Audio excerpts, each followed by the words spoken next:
Hey there, glad you found me amongst the 10 million, tens of millions or more of all the videos on YouTube. And as you can see, we're sitting in my garage. And yeah, so this is my introductory video for my new YouTube channel. It's going to be just me basically reviewing and talking about some of the tools I have. I have a pretty good collection of Ryobi tools. I have a few DeWalt tools and a few other items, Husqvarna, pressure washer and snow blower, stuff like that. Yeah, I've been a real estate agent for this year will be 40 years, and sometimes you just want to try something new.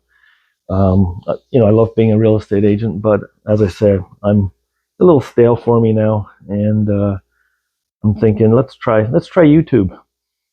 So that's me in a nutshell. I'm a DIYer. So that's why I've accumulated a fair number of tools, and I'm a generally curious person. I like to open things up and see what's going on when they break. I don't always call a repairman.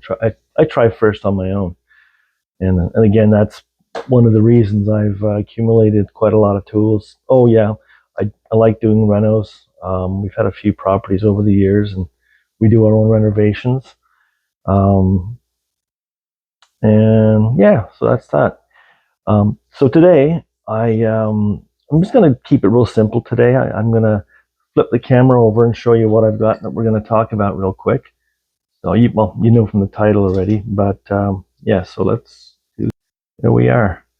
Is that a good angle? I think so. All right, I'll tighten that up a bit.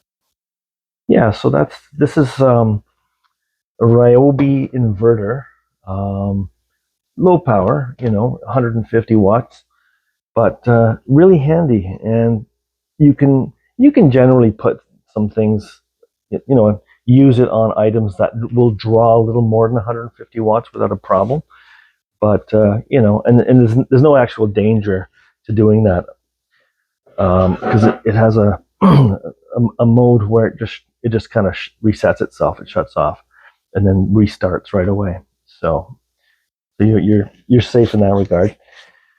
So what we have here is a couple of USB slots, the plug, regular like house plug, um, and a flashlight right here. So let's turn it on, and so you press it, and once it turns green, everything comes alive. So as you can see here, it's already charging this phone right away.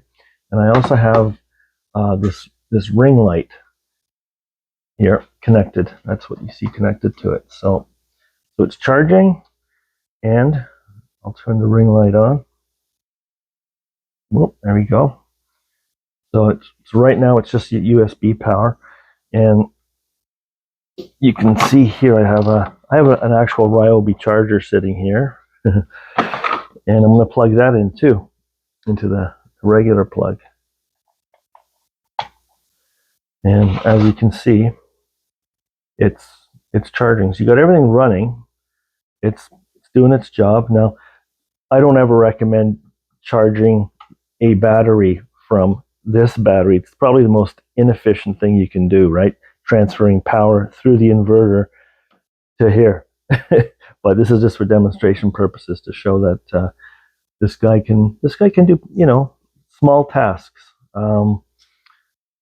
Sensitive electronics, you might want to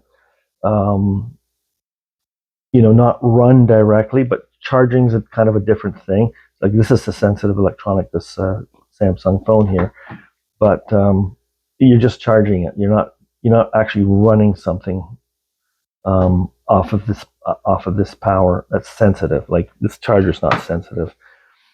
The reason they say that is because internally the sine wave that this guy creates is not clean. It's not pure.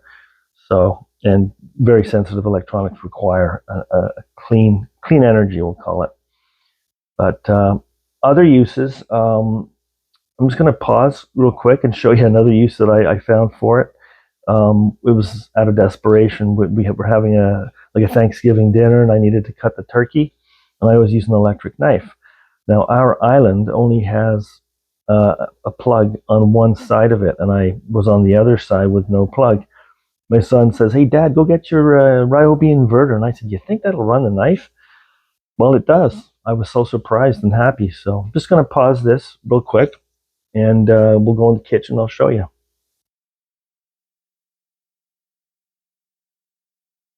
Okay, so I'm back. Yeah, it's working good.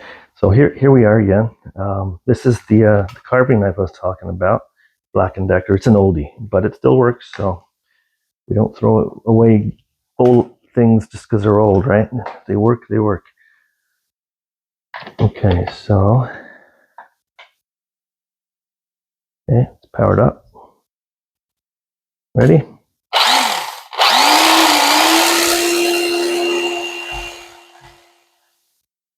Yeah, so the plug, as I was saying, there's no plug on this side.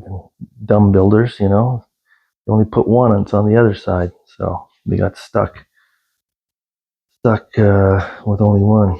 So that's where this guy comes in. Real handy. Okay, go back out. So I'm just gonna walk you through the garage. Don't mind the mess of the garage. But yeah, so as you can see, it's pretty full in here. I gotta keep tidying.